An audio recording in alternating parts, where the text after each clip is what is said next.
Well, Daniel Cassino is Professor of Government and Politics and also Executive Director of FDU Poll at Fairleigh Dickinson University.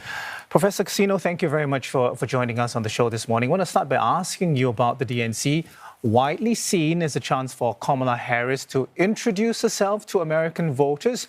So how different will her message be compared to what Joe Biden might have said? We know Joe Biden's very well known, but also vulnerable on immigration as well as the economy.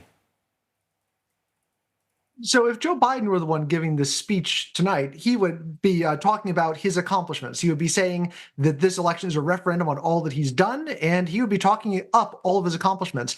What's going to happen instead is that Joe Biden is going to talk about not necessarily his accomplishments, but his vision for the future. And this is what Democratic strategists have been saying. The goal of this convention is to really say that the Democratic Party is the party of the future, the party moving forward, and they don't want to talk about the past. They don't even want to talk about what they consider to be the bad years of the Trump administration. They want to say things are pretty good now, but if you elect Harris, they're going to get much, much better. What will be a perfect convention to the Democratic Party? What do you think the major themes will be?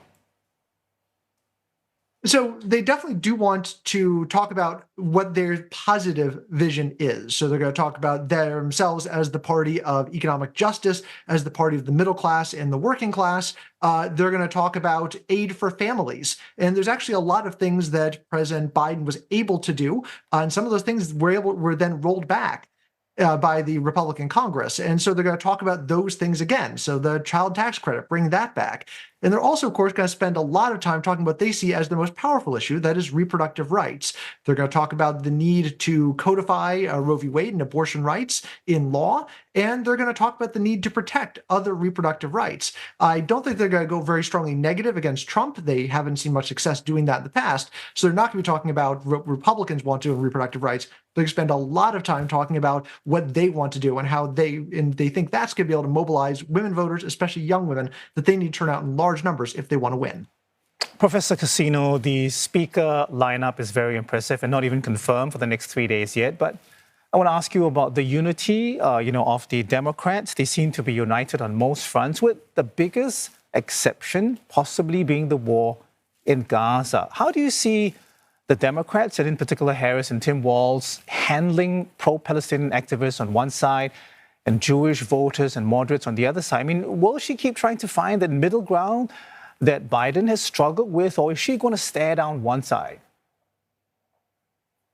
She is going to keep on trying to find that middle ground, and there's going to be protesters going to be doing their best to try and make sure that she can't stay on the fence. Vice President Harris's line on this has been that she's working hard to get to a ceasefire, and we know President Biden has also been working very, very hard to try and get to ceasefire, with Israeli President Netanyahu really being kind of the spanner in the works on that.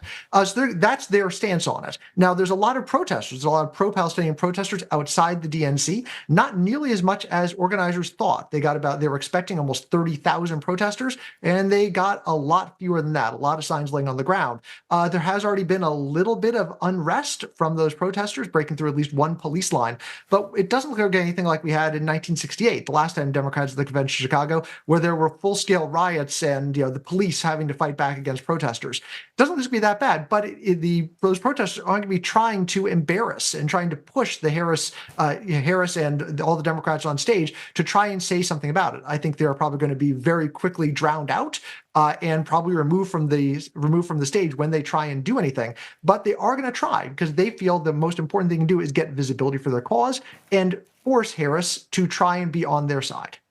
Professor, how important exactly is the Gaza war to young voters, which we know is a key voting group, compared to, say, immigration, the economy, income equality? I mean, there's some polling data from Chicago Uni and from Gen 4 suggesting it's pretty mixed. I don't know what your numbers at FDU Poll are saying. So we do see that young people are more likely than other groups to say this is a very important issue. But those young people are saying this most important issue are actually very much in the Democratic camp on all the other issues. We don't even say Gaza is the most important issue for them, but for instance, they are against abortion. So these are not swing voters. The issue here is whether they're going to turn out at all or not. And young voters in the United States typically have the lowest turnout rates of any age cohort. People under the age of 35 in the U.S. typically ignored because they typically don't vote. So is it really important to turn them out? Not necessarily, because a lot of them weren't going to vote anyway. And Democrats, certainly establishment Democrats, are betting that if it comes down in November to Harris versus Donald Trump, who is, in their view, much, much worse on Gaza and Israel, that those young voters are going to go back and vote for the Democratic Party. Professor, the polling from the ABC News and Ipsos is showing that Harris is at 4 points in a matchup with Trump. Is it a temporary honeymoon period that we're seeing right now, or are we starting to see a real shift in this race? So it's hard to say that it's just a honeymoon period, because if it is a honeymoon period, it's been going on really since Harris took the reins. And we keep on saying, well, all right, it's a honeymoon period when she took over, so that's a couple weeks, we'll ignore the polls.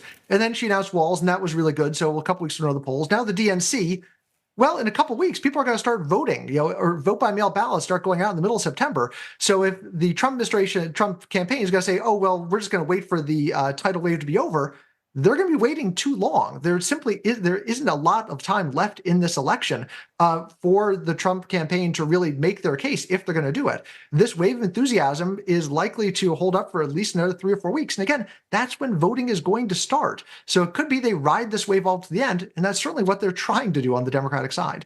All right. So speaking of Trump, he's set to counter-program the DNC with events in several battleground states this week. How do you think he'll manage the spotlight on Harris and the Democrats? And what do you think his strategy will be? More personal attacks or policy debates? Well, certainly, the Trump campaign has a strategy of wanting to talk just about the economy and immigration, hit those points again and again and again.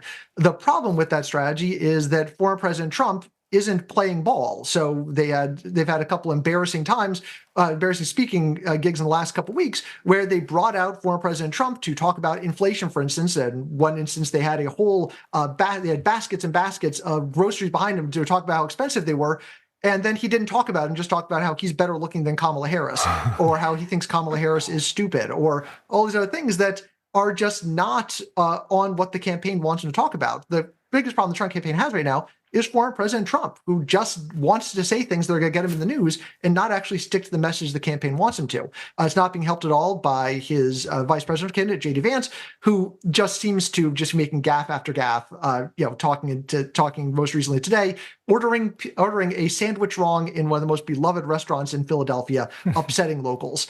The Republican Trump needs to get out of his own way and stick to the strategy. If he does that, he might be able to take some of the spotlight away from the Democrats. The problem is there's nothing we've seen from former President Trump in the last 8 years that says he's at all capable of sticking to a message. All right, Professor Cassino, we do have to leave it there. Thank you so much for your time and for your thoughts this morning. Daniel Cassino is Professor of Government and Politics and also Executive Director of FDU Poll at Fairleigh Dickinson University.